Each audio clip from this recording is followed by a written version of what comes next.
They saw a black man in a plain suit. They assumed he was lost. By noon, they realized he owned them. When Marcus Ellington walked into Sterling Rowe Enterprises carrying a single black folder, the board ignored him. They were too busy panicking over their imminent bankruptcy, desperately waiting for a call from the anonymous savior who held their entire future in his hands. They didn't realize the trillion-dollar investor they were praying for was the same black man they just made wait in the lobby. Marcus let them play their power games, because he knew the ultimate truth. The most dangerous person in the room is always the one you underestimate. When he finally spoke his name, their empire collapsed. This is no longer a corporate takeover. It's psychological warfare. Chapter 1: The Ignored Man. Marcus steps into the marble lobby slowly. Security watches him like he's a stranger with no value. The receptionist looks at his worn jacket and ignores him. Marcus politely asks for the board meeting room. The receptionist tells him to sit and wait. She never writes his name down. Minutes start turning into hours. Employees pass by and whisper about him. One manager looks at him and laughs under his breath. He calls Marcus lost and confused.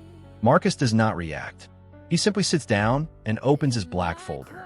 A security guard moves closer and studies him carefully. The guard asks for his invitation. Marcus replies calmly that the chairman invited him personally. The guard does not believe him. He radios upstairs for confirmation. The lobby becomes quiet for a moment. Marcus checks his watch slowly. Only he knows the meeting upstairs is about to decide the company's survival. And nobody in that room knows who is truly walking through their doors. Chapter 2: Humiliation begins. The receptionist still refuses to call upstairs. She tells Marcus to come back another day. Marcus stays seated without arguing. Employees start gathering around him. They whisper that he is pretending to be important. One staff member secretly records him on her phone. The video spreads through the office group chat. People laugh at Marcus in real time. A senior manager named Stephen Hale walks into the lobby. Stephen looks at Marcus with disgust. He asks why this man is still inside the building. The receptionist explains that Marcus claims he has an appointment with the chairman. Stephen bursts into laughter. He calls Marcus a waste of time. He orders security to remove him immediately. Marcus slowly stands up. He does not resist. He only repeats that Daniel Whitmore invited him. Stephen becomes more angry. He says Marcus is lying to everyone. Security moves closer again. Marcus is surrounded now, but he does not panic. He only says one line: "I will wait until the board confirms my name." Stephen smirks and orders the call to be made. Chapter 3: The Name That Changes Everything.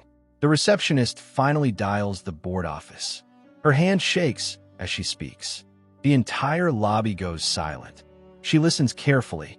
Her eyes slowly widen. The phone slips from her hand and hits the desk. Nobody understands what just happened. Stephen demands answers. The receptionist cannot speak. The elevator alarm suddenly rings upstairs. Board members rush toward the lobby. The atmosphere changes instantly.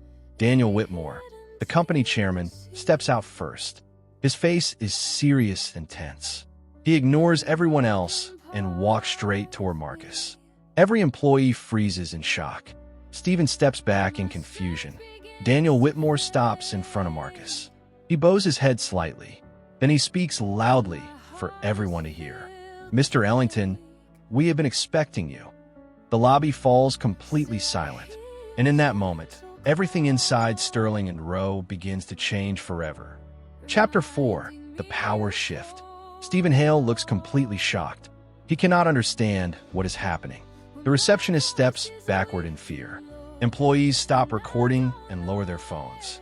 Daniel Whitmore turns to the staff with a cold expression. He asks who allowed Marcus to be treated like a nobody. No one answers. Marcus finally stands up fully. He adjusts his jacket slowly. He walks forward without fear. Security immediately releases him. Stephen tries to speak, but his voice shakes. Daniel Whitmore raises his hand and stops him. The board members begin whispering among themselves. Marcus is escorted toward the private elevator. Employees stare as he passes them. One worker quietly apologizes. Marcus does not respond. He keeps walking with calm confidence. Inside the elevator, Daniel Whitmore stand beside him. He finally speaks in a low voice. "This company only exists because of you." Marcus says nothing, but his eyes reveal he remembers everything. Chapter 5. The Shocking Truth.